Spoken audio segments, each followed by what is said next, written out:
ரொம்ப நாளா ஒரு சத்தமும் இருந்திருக்காது. ஒரு 6 மாசம் இல்லைங்க, 1 வருஷம் கூட ஆகியிருக்கலாம். அந்த நபர் உங்கள விட்டு போயிருப்பாரு.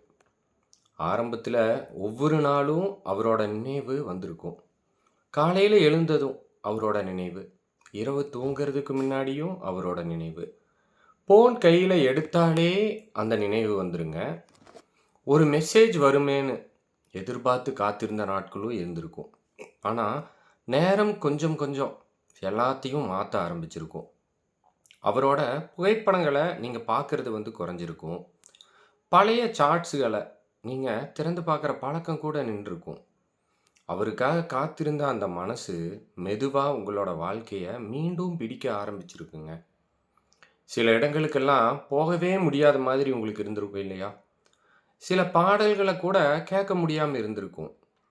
சில நாட்கள் வந்தாலே, அந்த தேதிகள் வந்தாலே உங்க மனசு உடைஞ்சு போயிருக்கும். ஆனா, அதையும் தாண்டி ஒரு வழியா அந்த வழியில இருந்து வெளிய வர ஆரம்பிச்சிருப்பீங்க. உண்மையா சொல்லணும்னா, ஒரு நாள் உங்களுக்கே ஒரு விஷயம் புரிஞ்சிருக்கும்.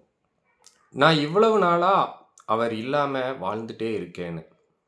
அந்த உணர்வு கொஞ்சம் கொஞ்சமா உங்களுக்குள்ள ஒரு புதிய தைரியத்த கொடுத்துருக்குங்க. அப்புறம் வாழ்க்கை மீண்டும் பழைய மாதிரி இல்லைனாலும், ஒரு புதிய ரிதம்ல போயிட்டு இருக்குங்க. உங்க வேலை, நண்பர்கள், குடும்பம், உங்களோட கனவுகள், உங்களுக்காக நீங்க செலவழிக்கிற நேரம், இப்படி எல்லாமே மீண்டும் பார்த்தீங்கன்னா, அர்த்தமானதா தோண ஆரம்பிச்சிருக்கும். அந்த நபர் உங்களை காயப்படுத்தின நினைவுகள் இருந்தாலும், அது ஒவ்வொரு நாளும் கொஞ்சம் கொஞ்சமா மங்க ஆரம்பிச்சிருக்கும். அவர் இல்லாத வாழ்க்கைக்கு நீங்க பழகிட்டுருப்பீங்க.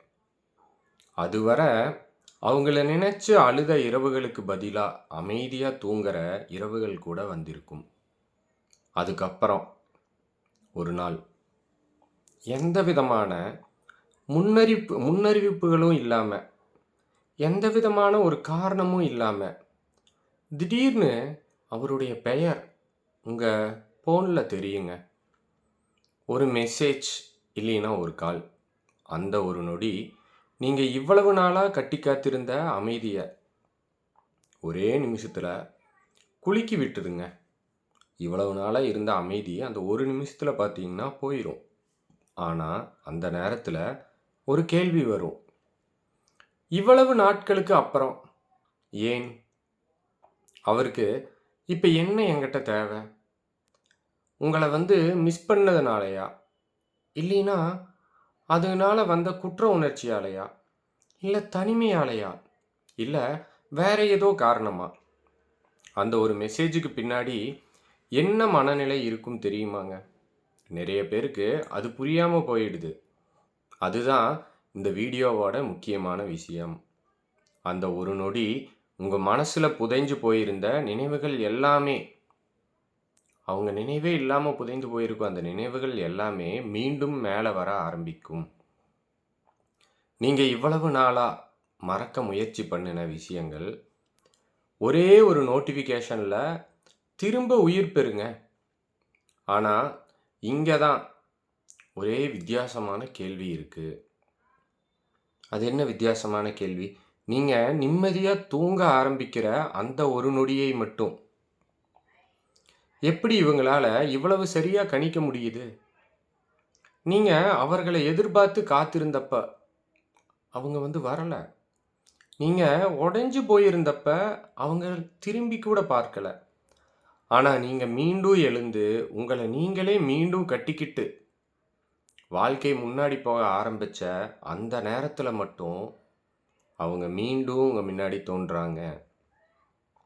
இது வெறும் தற்செயலான விஷயமா? இல்ல. அதுக்கு பின்னாடி ஒரு மனநிலை இருக்கா? நிறைய பேர் இதை விதி, ஜோதிடம், பிரபஞ்சம், கர்மா அப்படின்னு பார்த்தீங்கன்னா, பலவிதமா விளக்குவாங்க. ஆனா, அதையும் தாண்டி ஒரு மனிதனுடைய மனசு எப்படி வேலை செய்கிறது அப்படின்னு புரிஞ்சுக்கிட்டீங்கன்னா, இந்த மாதிரி திரும்பி வர்ற விஷயங்கள வேறு ஒரு கோணத்துல பார்க்க ஆரம்பிப்பீங்க. இன்னைக்கு நம்ம பேசப் போற இந்த விஷயம் வெறும் ஒரு ஜோதிடம் பதிவு கிடையாதுங்க. இது உங்களுடைய வாழ்க்கைக்கு தேவையான ஒரு நல்ல தகவல். ஒரு மனிதனுடைய மனசு எவ்வளவு சுயநலமா, எவ்வளவு தந்திரமா வேலை செய்யுது அப்படிங்கிறத பத்தின ஒரு ஆழமான தேடல். இந்த வீடியோவோட கடைசி வரை பார்த்தீங்கன்னா, அந்த மெசேஜுக்கு பின்னாடி இருக்கும் உண்மையான காரணம் என்னன்னு, அதைவிட முக்கியமா, அந்த நேரத்துல நீங்க என்ன முடிவு எடுக்கணும்னு ரொம்ப தெளிவா உங்களுக்கு புரியும். சரிங்க. அந்த மெசேஜ் வந்த உடனே, மீனம் ராசிக்காரர்களுடைய மனசு முதல்ல என்ன நினைக்கும் தெரியுமா? யாருக்காவது ஏதாவது கெஸ் இருக்கா? கெஸ் இருந்தா கமெண்ட் பண்ணுங்க. அவங்களுக்கு நம்ம அருமை புரிஞ்சிடுச்சு. நாம காட்டுன உண்மையான அன்ப அவங்களால மறக்க முடியல. வெளிய போய் அடிபட்டு, நம்ம அன்பின் ஆழம் தெரிஞ்சு தான் இப்ப தேடி வர்றாங்க. இது ரொம்ப இயல்பான எண்ணம் தான். ஏன்னா, நீங்க அந்த உறவ மனசார நேசிச்சிருப்பீங்க. அதனால, அந்த திரும்பி வர்ற முயற்சிக்கு ஒரு நல்ல காரணம் இருக்கணும்னு, உங்க மனசு தானாகவே நம்ப ஆரம்பிக்கும். ஆனா, கொஞ்சம் கசப்பா இருந்தாலும் ஒரு உண்மைய சொல்றேங்க. இது காதல் இல்லைன்னு நான் உறுதியா சொல்லல. ஆனா, இது காதல் தான் என்று உடனே முடிவு பண்ணிடாதீங்க. கொஞ்சம் நிதானமா யோசிச்சு பாருங்க. ஏன்னா, இத்தனை மாதங்களா அவங்க எங்க இருந்தாங்க? நீங்க உங்க மனசு உடைஞ்சு அழுதப்ப, நீங்க ரொம்ப உடைந்து போயிருந்தப்ப, அவங்களுக்காக காத்திருந்தப்போ, அந்த நேரத்துல ஒரு மெசேஜ் கூட அனுப்பல. ஏன் ஒரு கால் கூட பண்ணல அப்படின்னா, அந்த இடைவெளியில என்ன நடந்தது? உங்ககிட்ட இருக்கிற ஏதோ ஒரு குறைக்காகவோ, இல்ல அவங்களுக்கான ஒரு புதிய உலகத்தை தேடியது தானோ உங்களை விட்டு போனாங்க. அந்த புதிய உலகத்துல என்ன நடந்திருக்கும்? இதுதான் நிறைய பேர் கேட்க மறந்துடுற கேள்விங்க. இந்த உலகத்துல ஒரு புது உறவை உருவாக்குறது அவ்வளவு லேசான காரியம் கிடையாது. ஆரம்பத்துல பார்த்தீங்கன்னா, எல்லாமே அழகாத்தான் இருக்கும். எல்லாமே சரியா போற மாதிரி தோணும். ஆனா, கொஞ்ச நாள் கழிச்சு கொஞ்ச நாள் கழிச்சு ஒவ்வொருத்தரோட உண்மையான குணம் மெல்ல மெல்ல வெளிய வர ஆரம்பிக்கும். ஒருத்தர புரிஞ்சுக்கிறது சுலபம் இல்ல.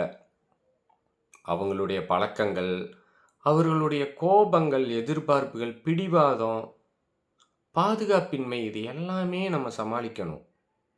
அதே நேரத்துல நம்மளுடைய குறைகள மறைச்சு, நம்மளோட நல்ல பேர தக்க வைக்கணும். அது மனசளவுல ரொம்ப பெரிய வேல. ஆரம்பத்துல புதுசுன்னு இருந்த விஷயங்கள் கொஞ்சம் கொஞ்சமா சாதாரணமா மாறும். அப்புறம் ஒப்பீடு ஆரம்பிக்குங்க. ஏமாற்றங்கள் ஆரம்பிக்கும். எதிர்பார்ப்புகள் நிறைவேறாத தருணங்கள் வருங்க. அந்த நேரத்துல தான் சிலருக்கு ஒரு பழைய நினைவு திரும்ப வரும். நம்மை எந்த நிபந்தனையும் இல்லாம ஏற்றுக்கிட்ட ஒருத்தர் இருந்தாங்களே! அந்த நினைவு காதலால வருதா? இல்ல வாழ்க்கையில கிடைக்காத ஒரு ஆறுதலுக்காக வருதா? அதுதான் நீங்க புரிஞ்சுக்க வேண்டிய முக்கியமான விஷயம். அவங்க தேடிப்போன அந்த புதிய இடத்துல, அவங்களுக்கு ஏதோ ஒரு அடி விழுந்திருக்கும். இல்லையா, ஒரு ஆழமான நிராகரிப்பு நடந்திருக்கலாம். அதுவும் இல்லையா, அவங்க நினைச்ச மாதிரி அந்த வாழ்க்கை அமையாம போயிருக்கலாங்க அவங்களுக்கு. அவங்களோட ஈகோ ரொம்ப காயமடைஞ்சிருக்கும். நாம நினைச்ச அளவுக்கு முக்கியமானவங்களா இல்லையே! நாம நினைச்ச அளவுக்கு முக்கியமானவங்களா இல்லையோ! அப்படிங்கிற ஒரு சந்தேகம் அவங்களுக்கு உள்ள வந்திருக்கலாம். இப்படி ஒரு அனுபவத்துக்கு அப்புறம், சிலர் உடனே தங்களை புரிஞ்சுக்க முயற்சி பண்ணுவாங்க. ஆனா, சிலர் என்ன பண்ணுவாங்க தெரியுமா? ஏன்னா எல்லாரும் ஒரே மாரி இருக்க மாட்டாங்க. சிலர் என்ன பண்ணுவாங்க தெரியுமா? தங்களுக்கு முன்னாடி எந்த நிபந்தனையும் இல்லாம எப்படிங்க? எந்த ஒரு நிபந்தனையுமே இல்லாம அன்பு காட்டுன ஒருத்தர நினைக்க ஆரம்பிப்பாங்க. ஏன்னா, மனசு காயப்படும்போது, அது பாதுகாப்பை தேடும். யாராவது நம்மை ஏற்றுக்கொள்வாங்களா? நம்மை இன்னும் மதிக்கிறாங்களா? நம்மை இழந்ததுக்காக வருத்தப்படுறாங்களா அப்படின்னு தெரிஞ்சுக்கணும்னு தோணுங்க. அந்த நேரத்துல பழைய உறவு ஒரு பாதுகாப்பான நினைவா தோணலாம். அதனால தான் சிலர் பார்த்தீங்கன்னா, திடீர்னு தொடர்பு கொள்றாங்க. இப்ப புரிஞ்சுதுங்களா அந்த மெசேஜ் ஏன் வந்துச்சுன்னு? ஆனா, இங்க நீங்க புரிஞ்சுக்க வேண்டிய முக்கியமான விஷயம் என்னன்னா, ஒருத்தர் திரும்பி வர்றதால மட்டும் அவர் மாறிட்டான்னு அர்த்தம் கிடையவே கிடையாது. அவர் உங்களை உண்மையிலேயே புரிஞ்சுகிட்டு வர்றாரா? இல்லைன்னா, தன்னுடைய காயத்துக்கு ஒரு ஆறுதல் தேடிட்டு வர்றாரா? இந்த 2 கேள்விக்கும் பதில் ஒரே மாதிரி இருக்காது. அதனால, அந்த மெசேஜ பார்த்த உடனே மனசு முடிவு எடுக்காதீங்க. பார்த்த உடனே உங்க மனசால ஒரு முடிவு எடுக்காதீங்க. கொஞ்சம் கவனிச்சு பாருங்க. அவருடைய வார்த்தைகளை மட்டும் இல்ல, அவருடைய செயல்களையும் பாருங்க. வார்த்தைகள் மட்டும் இல்லாம செயல்களையும் பாருங்க. ஏன்னா, ஒரு காயமடைஞ்ச மனசு திரும்பி வரலாம். ஆனா, அந்த மனசு உண்மையிலேயே பொறுப்பை ஏற்க தயாரா என்பது வேற விஷயங்க. ஏன்னா, ஏற்கனவே பழகின ஒருத்தர்கிட்ட, அதுவும் என்ன தப்பு செஞ்சாலும் ஈஸியா மன்னிச்சு ஏத்துக்கிற ஒரு மீனம் ராசிக்காரர்கிட்ட திரும்பி வர்றது ரொம்ப ரொம்ப சுலபம். ஏன்னா, மனித மூளை எப்பவுமே தனக்கு எந்த வழி ஈஸியோ, எது சுலபமோ, எந்த இடத்துல தன்னை யாரும் ரொம்ப கேள்வி கேட்க மாட்டாங்களோ, அந்த இடத்தை தான் தேர்ந்தெடுக்கும். ஒரு பழைய வாடகை வீடு இருக்கு. அங்க ஒருத்தர் பல வருஷமா தங்கி இருக்கார். திடீர்னு ஒரு நாள் அந்த வீடு வேண்டாம்னு சாவிய தூக்கி போட்டுட்டு போயிட்டாருங்க. போனவர் தனக்கு ரொம்ப பிடிச்ச மாதிரி ஒரு புதுசா ஒரு வீட்ட தேடுறார். அவர் நெனச்ச மாதிரி எதுவுமே கிடைக்கல. இல்ல, கிடைச்ச வீட்ல அவருக்கு நிம்மதி இல்ல. அங்க உள்ளவங்க எல்லாருமே இவர மதிக்கல. அவர் என்ன பண்ணுவாருங்க? நேரா அந்த பழைய வீட்டுக்கே வருவார். அந்த வீடு அவருக்கு ரொம்ப பிடிக்கும். அது ஒரு அரண்மனை அப்படிங்கிறதால அவர் வரலங்க. அந்த வீட்டின் கதவுல பூட்டே இல்லன்னு அவருக்கு நல்லா தெரியும். எப்ப வேணும்னாலும் உள்ள நுழையலாம். மீனம் ராசிக்காரர்களோட மனசும் பல நேரங்கள்ல அந்த மாரி ஒரு பூட்டப்படாத கதவு மாதிரி தான் இருக்கு. அதுதாங்க இங்க உண்மையான பிரச்சனை. மீனத்துக்கிட்ட ஒரு இயல்பான பலவீனம் ஒண்ணு உண்டு. உங்களை ஒருத்தர் எவ்வளவு காயப்படுத்தி இருந்தாலும் சரிங்க. எவ்வளவு காயப்படுத்தி இருந்தாலும் சரி, எவ்வளவோ பெரிய துரோகம் செஞ்சிருந்தாலும் சரி. ஆனா, அவங்க திரும்பி நான் ரொம்ப கஷ்டப்படுறேன், வலியில இருக்கேன்னு உங்ககிட்ட நின்னா போதும். நீங்க என்ன பண்ணுவீங்க? அடுத்த செகண்ட் நீங்க பட்ட எல்லா காயத்தையும் மறந்துட்டு எப்படிங்க? நீங்க பட்ட எல்லா காயத்தையும் மறந்துட்டு, அவங்களுக்கு மருந்து போடுற ஒரு நர்ஸ் மனநிலைக்கு, ஒரு ஹாஸ்பிட்டல்ல வேலை செய்ற நர்ஸோட மனநிலைக்கு நீங்க மாறிடுவீங்க. உங்களை அடிச்ச அதே கைக்கு நீங்களே கட்டு போடுவீங்க. அவங்க ஒண்ணும் வேணாம். அவங்க 2 கண்ணீர் சிந்தினதும் உங்களுக்கு பாவம்னு தோணும். இதைத்தான் அவங்க முதலீடா பயன்படுத்துறாங்க. உங்களை காயப்படுத்தின அதே ஆட்கள், இப்போ உங்ககிட்டயே ஆறுதல் தேடுறாங்க. இது எவ்வளவு பெரிய முட்டாள்தனம்னு உங்களால பார்க்க முடியுதா? ஒருத்தர் மேல நீங்க காட்டுற பரிவு, அன்பு உங்களையே அழிக்கிற ஆயுதமா மாறக்கூடாதுங்க. சரி, அவங்க பெரிய வார்த்தைகள் எல்லாம் சொல்லி ஒரு சாரி கேட்குறாங்களே, அதுல கொஞ்சமாவது உண்மை இருக்காதா? அவங்க கேட்குற அந்த மன்னிப்புக்கு பின்னால இருக்கிற மனக்கணக்கு ரொம்பவும் நுட்பமானது. அவங்க உங்ககிட்ட சாரி கேட்கறது, உங்களை கஷ்டப்படுத்திட்டோமே அப்படிங்கிற குற்ற உணர்ச்சியால கிடையாது. அந்த மன்னிப்பு அவங்களுக்காக கேட்கப்படுவது. நான் ஒரு மோசமான ஆள் இல்லை. நான் என் தப்பை உணர்ந்துட்டேன். என்னை நானே சுத்தப்படுத்திக்கிட்டேன். அப்படின்னு தங்களை தாங்களே நியாயப்படுத்திக்க அவங்களுக்கு ஒரு காரணம் தேவையில்லையா? நீங்க அவங்கள மன்னிக்கிறதன் மூலமாக அவங்க செஞ்ச தப்புக்கான தண்டனையில் இருந்து அவங்க தப்பிக்கிறாங்க. அவங்க நிம்மதியா தூங்குறதுக்கு உங்களோட மன்னிப்பு அவங்களுக்கு ஒரு லைசென்ஸ் மாதிரிங்க. சுருக்கமா சொல்லணும்னா, அவங்க வந்து இப்ப திரும்பி வந்திருக்கிறது. அவங்க திரும்பி வந்திருக்கிறது வந்து, அவங்களோட வலிய தீர்த்துக்கத்தான். புரியுதுங்களா? உங்களுடைய வலியை துடைக்க இல்லை. புரிஞ்சுக்குங்க. இப்ப உங்க முன்னாடி ஒரு முக்கியமான கேள்வி இருக்கு. நீங்க வந்து இந்த மாரி நேரத்தில என்ன செய்யணும்? உங்களை விட்டு போனவங்க மறுபடியும் உங்கள தேடி வரும்போது, அவங்கள உள்ளே கூப்பிட்டு ஏத்துக்கணுமா? இல்ல அவங்கள வந்து அவமானப்படுத்தி துரத்தணுமா? இந்த 2மே தேவையற்ற உணர்ச்சி போராட்டங்கள் தாங்க. பொதுவா எல்லாரும் நினைப்பாங்க, என்னன்னு விட்டுட்டு போன ஒருத்தர் மறுபடியும் வந்து பேசி, எல்லாத்தையும் விளக்கிச் சொன்னா தான், அந்த உறவு வந்து முழுசா ஒரு முடிவுக்கு வரும். அப்போது தான் நமக்கு ஒரு மன அமைதி கிடைக்கும்னு. இது நெறைய பேத்துக்கு சொல்லியிருப்பாங்கன்னு நெனைக்கிறேன். யோசிச்சு பாருங்க. அப்படி ஒரு அமைதி அவங்க கிட்ட இருந்து வரப்போவதே இல்லைங்க. சில நேரங்கள்ல மூடிய கதவுக்கு வெளியே அவங்க கொஞ்ச நேரம் நிற்கட்டும். மூடிய கதவுக்கு வெளியே அவங்க கொஞ்ச நேரம் நிக்கட்டும். அவங்க உங்க கதவை தட்டும்போது, நீங்க அந்த சத்தத்தை கேட்டும் கேட்காத மாதிரி, அமைதியா உங்க வேலைய பார்த்துட்டு நகர்ந்து போறீங்க பாருங்க. அதுதான் உண்மையான முற்றுப்புள்ளி. ஏன்னா, எல்லா கதவையும் திறக்கணும்னு அவசியமே இல்லை. நல்லா ஞாபகம் வச்சுக்கங்க. சில கதவுகள் மூடியே இருக்கிறது. எதுக்காக?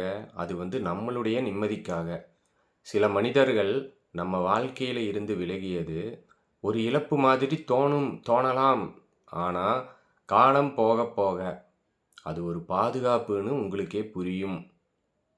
யார் மேலயும் கோபப்படாம, எந்த பழிவாங்கமும் எண்ணமும் இல்லாம, ஒருத்தர பழிவாங்கணுங்கிற எண்ணமும் இல்லாம, ஒரு அமைதியான புன்னகையோட, அந்த மெசேஜ இக்னோர் பண்றீங்க பாருங்க. அது வந்து பலவீனம் இல்லை. அது உங்க மனசு குணமாயிடுச்சுன்னு காட்டுற அடையாளம். புரிஞ்சிருக்கும்னு நெனைக்கிறேன். அவங்களுக்கு பதில் கொடுக்காம இருப்பது, அவங்களை தண்டிக்கிறதற்காக இல்லை. அவங்கள தண்டிக்கிறதுக்காக நீங்க அப்படி இல்லை. உங்களை நீங்களே மீண்டும் காயப்படுத்திக்காததுக்காக. நீங்களே உங்கள வந்து காயப்படுத்தாதீங்க அதுக்காக. ஒரே ஒரு விஷயம் ஞாபகம் வையுங்க. ஒரு உறவு எப்படி உடையணும்? அது எப்படி முறியணும்னு அன்னைக்கு அவங்க அவசரமா முடிவு செஞ்சாங்க.